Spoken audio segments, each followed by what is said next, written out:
Good morning. I'm Steve Christian, and like I said, I'm just kind of doing biblical uh, discourse.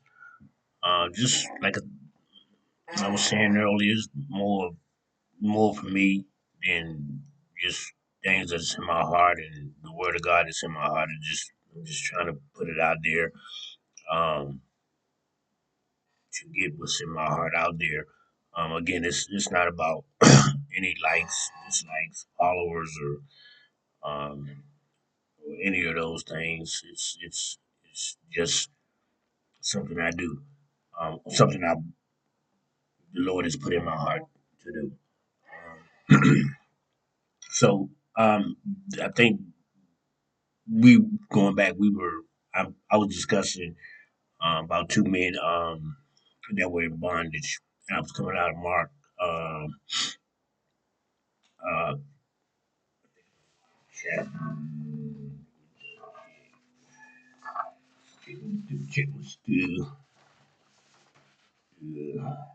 Mark 5:1 through 4 and verses 15, and Mark 14:33 through Mark 14:33 through 36. And we're talking about if it wasn't for the grace of God, a fellowship, right? A love of another fellowship. Talking about two men in two different states of bondage. Um, I was also, and those two men were um, the man that was in the tombs with 6,000 spirits and the bondage that he was captured in, and then there was Jesus Christ, and the bondage that he was captured in was held bondage and not captured, held bondage. Um, both, um, excuse me for that, held bondage, and his Jesus was in bondage to the flesh body. So I'm kind of trying to line up the parallel stories of these two different men, which actually had an encounter. They actually met um, down the road, and we also try to tie in the words great mercy and grace, and the um, how one was um, looking for mercy, and the other one was about to walk into his grace through his faith, through both of their faith, which is key. So, um, so we're at a place now where these two men are about to meet, where Jesus had landed on this island, and uh, the guy with 6,000 spirits are he's living in the tomb, right? He's not, you know, he's living among the dead, that sort of thing, and the dead, he's in the tomb. So once Jesus hits the island, where this man is at, the counter begins. So we know that the first thing the man with the unclean spirit did was, he knew he was in trouble. So when he saw the Messiah, by through faith, through something in him saw the Messiah when he hit the island, and the first thing he did, he sought out mercy, because when you're looking for mercy, uh, uh, and we described the mercy, that thing, right? That you're getting a pardon. I don't even want to use the word pardon because it's like it's stuff that's going on uh, in our country right now. I don't even want to use that pardon, but I don't even want to use that word. So you're whatever offenses you've been guilty of, God removes that with um, your conditions, right? So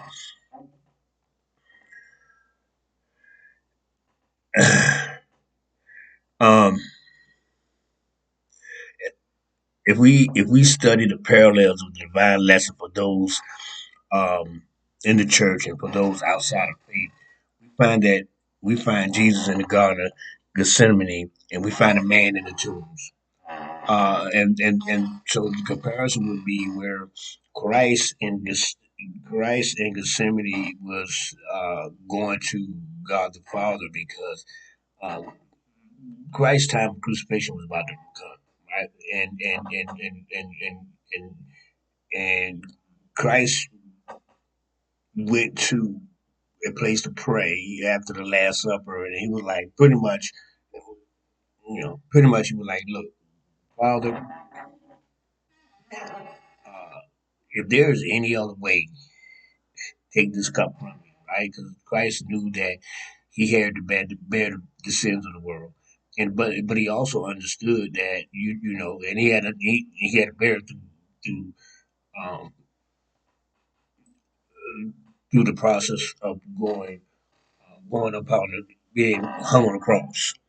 And all the things that he had to go through. So he understood fully uh, what was required of him, what God was requiring of him, and he basically was like, look, he basically like, look, if there's some other way that we can do this without me got going through this, Lord, let there be some other way. Yeah, and once he got to that point of prayer, and he talked to the Father many times, that we noticed that God went into silent mode with Christ, right? He from that point on, uh,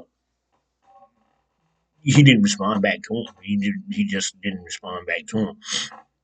So Christ he's in a garden, right, and he's about to pray because he understands that he's gonna go from a garden to a tomb, and now we also find a man in the tombs already there. He's alive, but he's above ground, but he's dead spiritually. So we both know that both of these guys, they were men. And we also know that they were both in a place, in a place of anguish, at the same time.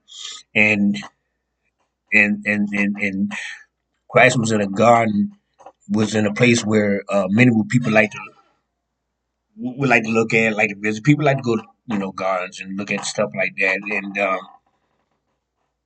And the guy that was in the tomb brings, the tomb pretty much brings forth fear of the unknown.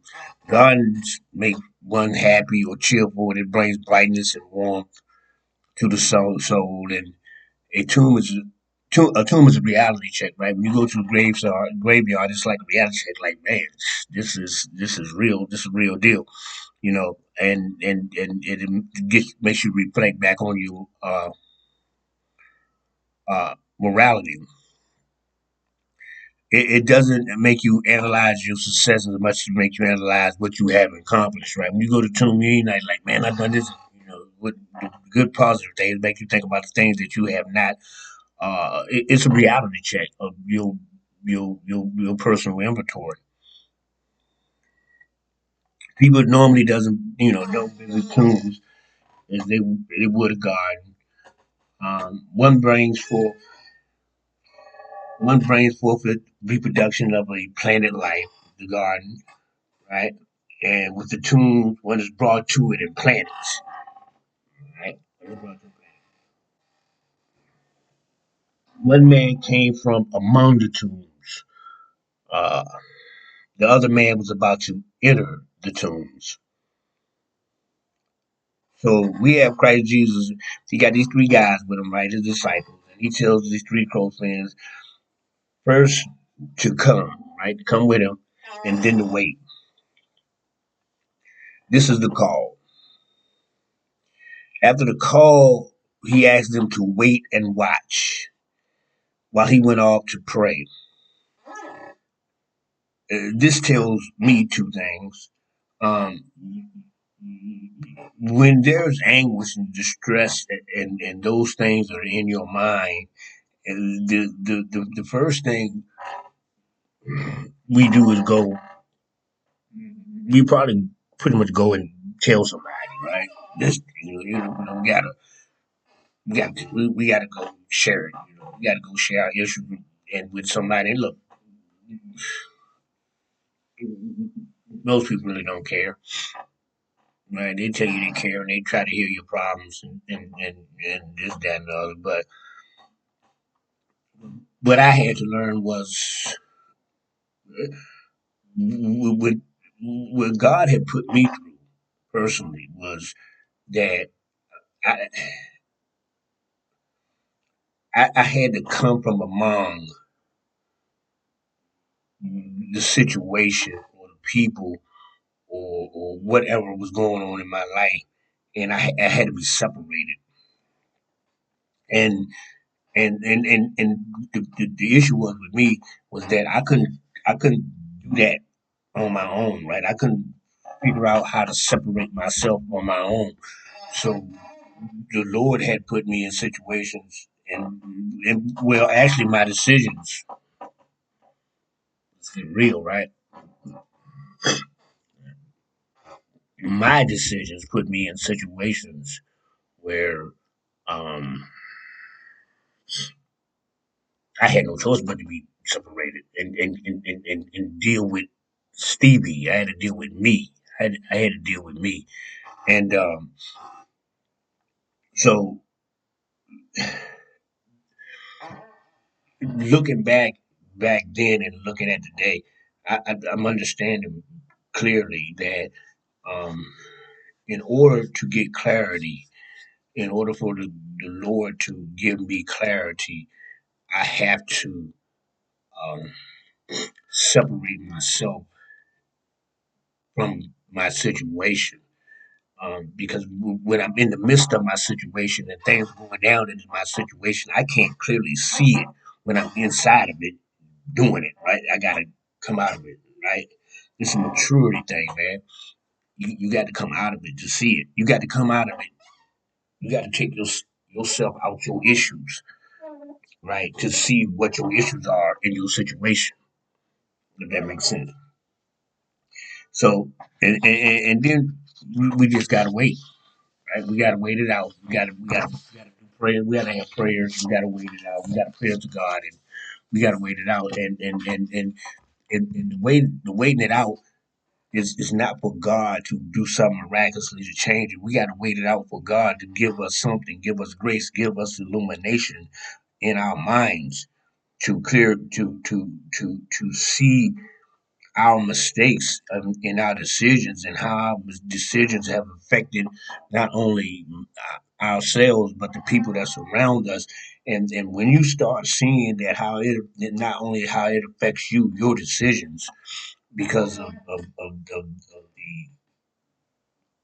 bondage that you're in from the spiritual and a flesh mindset. Because when you're in a spiritual bondage and you and then you're in the bondage of flesh, man, those are two powerful forces. And when both of those things are neither one of those things are operating the way it's supposed to be operating, you're not seeing clearly. That's just facts, right?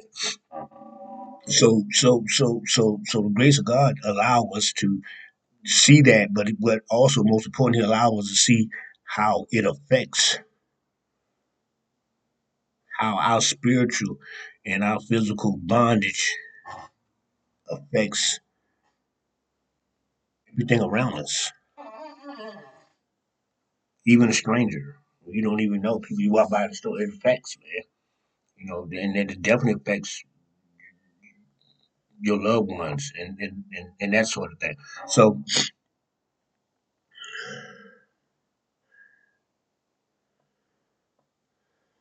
so when that happens, it's when we understand that we have been that we are separated. That's when the initiation of what God is doing is that's when the call is taking place in your life, in my life, right? That's when the call is taking place. So it's I don't be real. God don't I never heard God come and say to me, come out or come or just no. I didn't. Somebody may have, but he never. I never heard him to that degree. So, but but our situation understands. When you understand your situation, you understand that you're outside of your situation. You outside of your. It's outside of you in your situation because of your decisions, and you have no control over it. You when you lose total control over your over your life or situation, then you in a prime position to once you understand that the control of your control is no longer in your control. That's when you can better understand how to gain or regain control. That makes sense for all the right reasons. So you have to be outside of your situation to understand what your situation is to so God can give you illumination on how to fix it. Because he, he he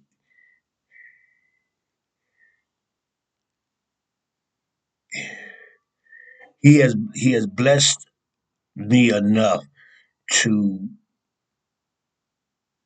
if I am aware of him and his word and I'm aware of my situation, then I'm aware that everything around me is a blessing. All the people is a blessing. Every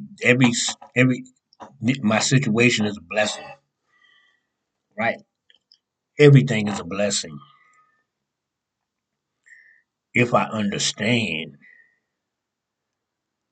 how all things work for good and how my approach and my approach allows me to operate and with all the different moving parts, the different people. If I approach a, in a simple nature and in a hateful nature or a lustful nature, a person one way, right from that nature, I'm going to get the negative results of that or whatever it comes along with it. But if I approach the same person from a mature illumination of God centered self into that very same person, I'm gonna get different results. I'm gonna get different results. It's all on how you approach it. You can approach the same. You can approach one person two different ways, and if you do it two different ways, you can get two different results. It's just as simple as that, right? But then the more you're honest and transparent with who you are with yourself and what you are who with that person, you will find out that that person that you may think that's your very enemy or just that and the other. Now, some of them are truly your enemies, right? Don't make no mistake about that. But at the same time, they are all. If you utilize it according to the way the maturity and illumination God has given you, they gonna bless you,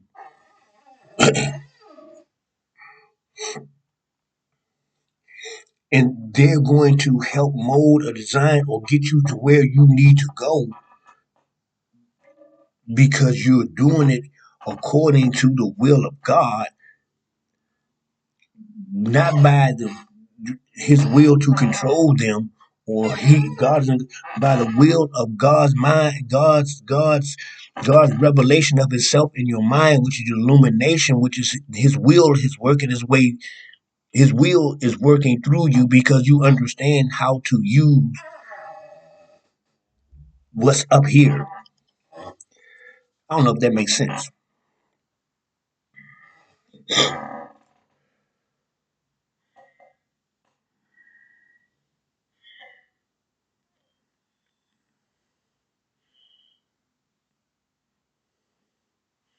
I don't know if that makes sense, but it works.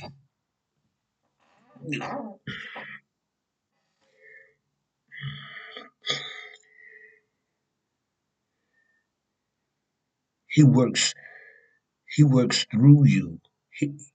He betters you because you understand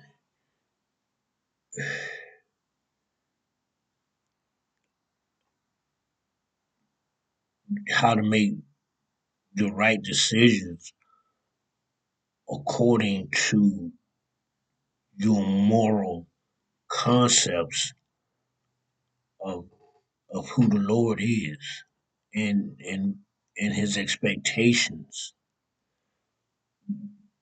Mind you, I'm not perfect.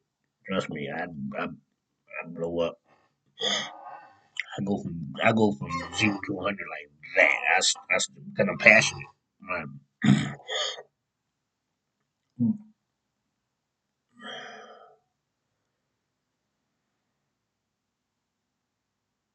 but yeah, let me let me keep this thing moving. So when we're separated, when I become separated from all those things, first thing happened was I was really soft, because I didn't want to leave those things behind that became a part of of of of of a bad fellowship, right? The people hanging with the fellowship, the relationships with uh, people that I thought was my friends. Look, man, I straight up tell you, every I probably I don't associate with nobody on Facebook, nobody, or I may have one that I went to high school with. They are they are no consequence to be in my life right now. What happened back in 1982, 84, 85, 86 is gone. We have nothing. We have nothing to this day. We have nothing in common. We have nothing to talk about. It's not that I'm better than them. It's just that them days is over. You know what I mean? I don't even go back to that. So, but it was hard. Like, it was hard letting that go. Letting that go. Cause I grew up with these people, man. Grew up with these people, hung out with these people, man. Smoke weed, smoke dope, smoke coke, drink, had some fun. We had some crazy. We had some fun. We had some fights. Uh, yeah, man. I don't go back to that. Mm, I don't even. When the notice come up, happy birthday, I don't even send. I don't even go back. The notice say, "Well, so and so birthday today." I don't even go and wish them happy. I don't. Most people, I just really just unfriend them, unfollow them. I don't even want to know their birthdays. So it's gone. So so for me, it was the only life I knew, I that I ever knew. The laughter, the fun, the family, the friends, and the glamour of being rebellious. Uh, some more than others. The thrills of drama, the excitement of sin. I did all that. Even though Jesus was fully man, we had relationships, uh, family, friends, students, disciples, and yes, he even had relationships with his enemy. Right? He had to leave all those things behind. When he got to Gethsemane, he had to leave all those things behind and separate himself. Right? Why? Because he could never look past the fact that he was also he was fully divine.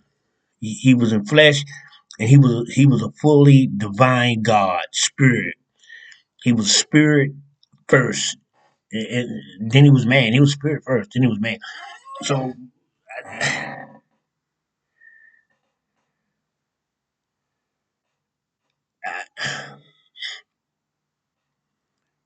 The fellowship that he had with all men was natural, but Jesus came forth so all men could be reconciled back into God through him, because God is a spirit. God never failed man. Man failed God. God never fails. God does not need man. Man needs God. Right? Man needs all of us need fellowship. So in order for man to have a relationship with God, he must do it by or in the spirit.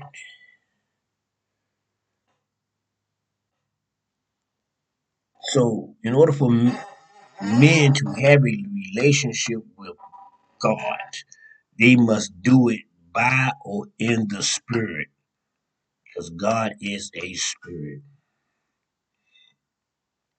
By the way of atonement or sacrifice.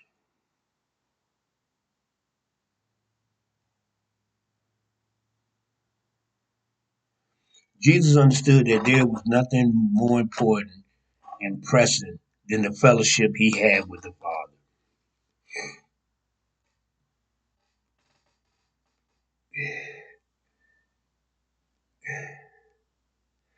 Jesus understood that there was nothing more important and pressing than the fellowship he had with the Father.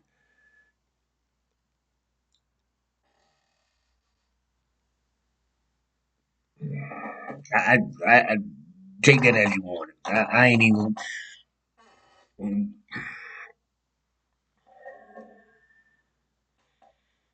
That's something you. That's something you.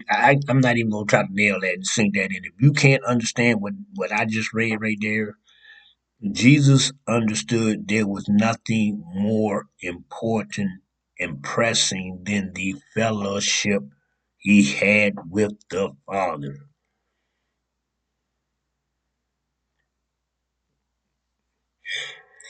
Even more importantly, he wanted others to share in the relationship with the Father. Two things are required for man to have a personal relationship with God. That was one, by means of a personal sacrifice. Right? You got to make a personal sacrifice, right?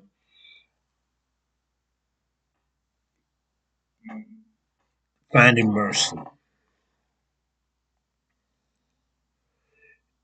And then man must become a spirit, receiving grace.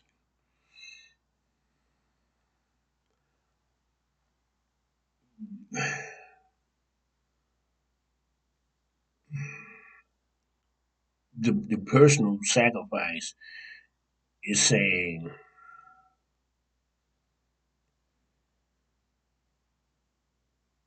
the personal sacrifice is saying that I own up to my mistakes. I own up to my decisions.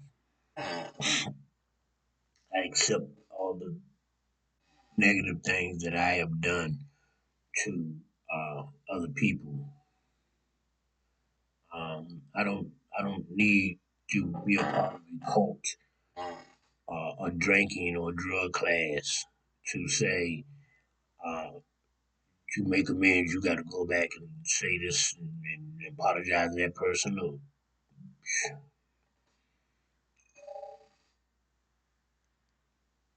you got to forgive yourself, right? You got to forgive yourself. That's just it. It's not even yeah. It's not even really about yeah. You got to forgive yourself. But at the same time, it's more important. It's not even just about forgiving yourself. What's more important is you saying, "Look, yeah, I did that. It wasn't right. It wasn't nice. It wasn't whatever. I did that. I feel bad about it. I did it. Own up to what you've done. That's it. You own up to what you've done. That's the sacrifice right there. Owning it. Whether people accept you that you, People could stay hurt all day long. You know what I'm saying? Some people forgive you, some people stay hurt, some people hold it.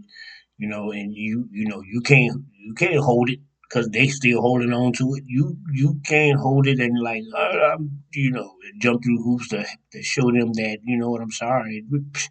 No, if you can't you can't move on and let it go, then that's on you. You know what I mean?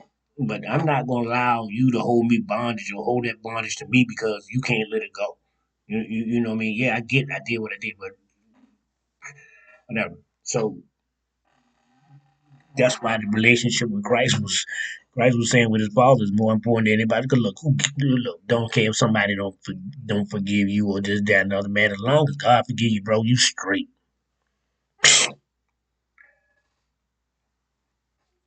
straight.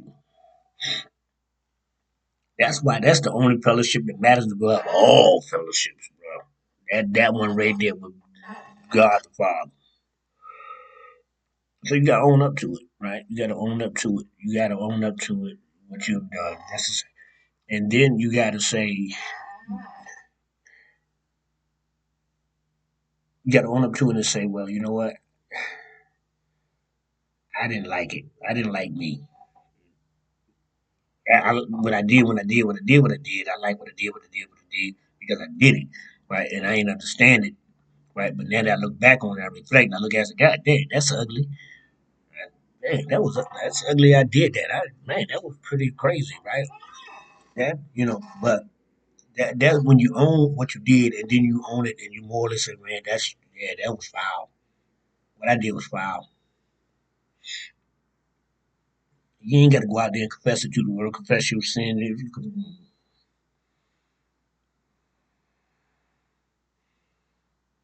you confess it in your heart before God, that's it. And then you say change. I need to change. I need to change. And that's the sacrifice. Confessing it, accepting it, confessing it, and then saying to self, you know what, I want to change. This is where God brings forth the Holy Spirit, or bring the Spirit, or start bringing illumination to your mind. Right now, what you're about to do is receive grace. All right, I'm gonna put a one pack tack sack in that, and I'm gonna move forward. So I apologize for just not being really steady on where my thoughts at. I don't rehearse this. I don't practice this. You probably can tell, right? Like, they do what they do, crazy dude doing, man. He ain't play. Hey, man, I just let it flow. I just cut it loose. And I don't go back over it. I just send it out. I broadcast it. It just fall where it may. Right? It just fall where it may. And that's that. But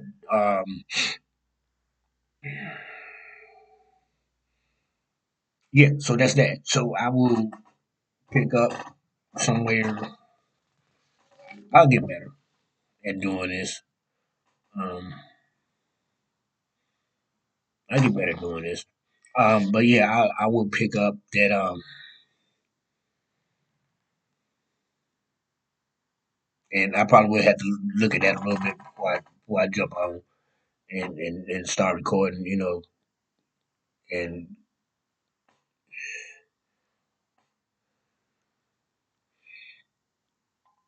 and we're gonna dive in about this guy in the tombs and Jesus Christ. So yeah, I'm just kind of looking at what's coming at me. So have no fear. Um, Underdog is a cartoon. And with that, have a great day.